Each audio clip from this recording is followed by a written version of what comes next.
Hey everybody, it's Jason Blaha here, and I'm just sitting here drinking my morning coffee.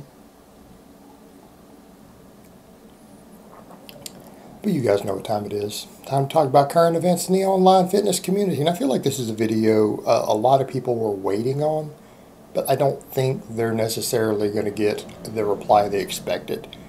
A large number of people have awared me that Richard, aka Vegan Gains, made this whole video trying to go at Athlean-X. And I'm just going to be frank here.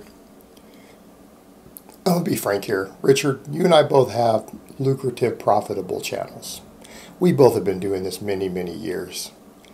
Something I've come to realize, we can't take juggernauts like Athlean-X down. Okay, there's a certain point where you have to look at someone who has built an outreach to that level. And what I found, I've given up even trying to be critical of Jeff Cavalier. It's not going to work. It's not going to happen. And some people say, well, why? It's like, you can't take down someone who has that level of success, even if they get something wrong, and they get things wrong, because, everyone gets stuff wrong. Okay, I do, you do, Jeff does. Nobody is perfect, and nobody is all-knowing and all-encompassing. Everybody gets some stuff wrong. Jeff has built an enormous empire. Okay, he has built an enormous empire with an enormous following. Jeff is easily earning 7 figures off of his channel. Just his YouTube commercials alone, I can promise you Jeff makes millions. That's before any other services, before any coaching services, any physical therapy, anything related to his gym, his supplements, his products. Right? He makes millions off of his YouTube channel. I promise you he does. And I'm saying that as someone who knows what I make, and again, people would generally be shocked of what this little channel makes. But he is stacking paper. He has an enormous following. And you look at what Richard kind of pointed out. He said, well, he's not really truly a strength coach. He really is a physical therapist, even historically. And you know what, Richard, other people have made that criticism of Jeff. I mean, even Mark Ripito made that criticism of Jeff. Did it stop him? No, he probably makes an extra $1 million a year now, more than he did when Ripto said it. No, you're not going to slow someone down like Jeff. He has his marketing on point. He has his image down. He knows how to market. He knows his core audience. All right, he has an enormous following. He's at a point to where he has reached a level to where even criticizing him is going to cause our own peers are going to jump in and make videos defending him, and they'll actually make more money defending him than you're going to make attacking him. What happened? You got thousands of dislikes. Now, people will say, but, dislikes still make you a lot of money. That's true, they do. They do. Like, dude, there's money to be made. People running dislikes on you is actually money in the bank. But it creates a lot of ill will towards you. And here's the thing that I would say. I feel like we've kind of reached that era to where the YouTube beef thing is over. I don't think it really sells anymore. I don't think it sends a good message. I don't think it is helpful to anybody. And if anything, it's harmful. It can be harmful to your own image. All right, this is something I've come to realize. It's taken me a long time to get there. Even getting in beefs with other people, even YouTubers getting in beefs with other people, it quite frankly hurts your brand. It hurts your brand. And at a certain point, when you start attacking other people, it just makes you look like a hater. It really does. It does. It's true, guys. It's true. Even if it's legitimate, honest criticism, it just makes you look like a hater. And here's the problem. Do you have an alternative? I mean, this is a perfect example. You have Richard there, and then he made some criticisms. But Richard, are you a coach? Like, if you're going to say, okay, well, he's not a strength coach, do you offer coaching services? Because you're not strong, you're not in shape, you're beat up, you're banged up. You're coaching clients?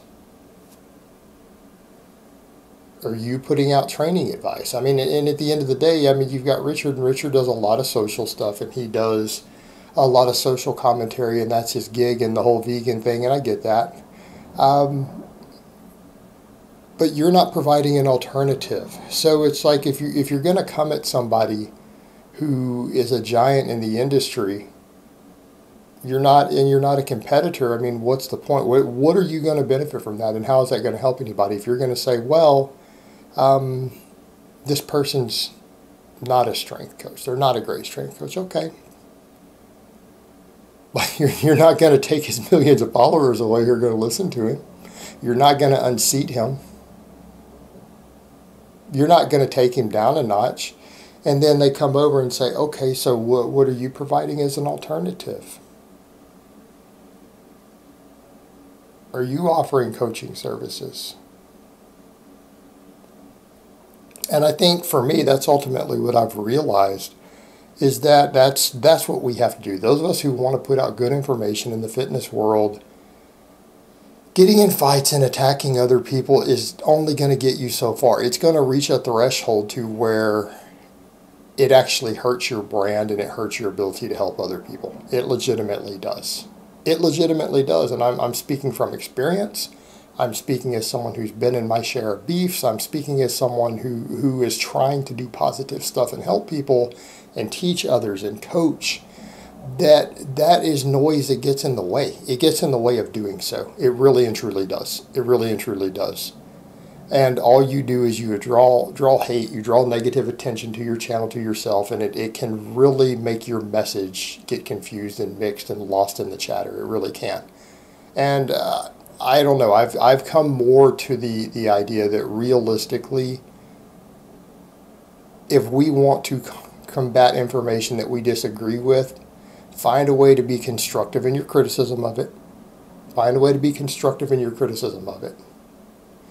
But focus mainly on putting out good information. I mean, realistically, the best way to combat anything that we would consider to be misinformation and bad information is to put out good information. And especially when you're dealing with people who are very popular who put out misinformation, that the attack thing's not going to work. Because all you're going to do is draw hate and anger from their loyal fans who follow them and look up to them and like them. And it makes you look like a hater instead of someone who's knowledgeable, instead of someone who's helpful. And it's just not going to work. And it draws ill will towards you. And I'm speaking from experience. Doesn't work. The best thing that we can do is do our best to put out good information. The best thing that we can do is to offer our own coaching services, coach people, help people. And quite frankly, that's turned out to be a very beneficial, lucrative thing for me also. I mean, the actual coaching business, since I opened it up myself, has actually blown up. It's actually blown up. I don't even have slots. I'm having to actually stagger taking clients on, doing my thing. That's actually been extremely profitable. It's been extremely helpful, and it's extremely rewarding. It's extremely rewarding. And at the end of the day, if we're going to talk about fitness, what is fitness really going to be about? Fitness is about helping people. It's about spreading knowledge, spreading information, helping people. It's not about everyone fighting each other. It's not about all the nonsense. And it reaches a point to where you get sick of it. And you know what? At the end of the day, what people need to remember, you are never going to take down another public figure or a fitness figure. I'm the perfect example. There was one of the most serious hate campaigns that has ever been run against a YouTuber was run against me. It didn't stop me. It didn't stop me from earning a living off of YouTube. A good living off YouTube. It didn't stop me. It didn't stop me from starting a coaching business. And there were people who dedicated their lives to that. Like, there were people who basically obsessed over me 24/7, dedicated their lives to taking me down. It didn't work.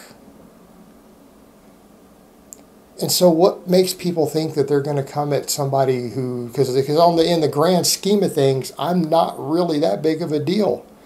I don't have that big of a following. I'm not a juggernaut in this industry.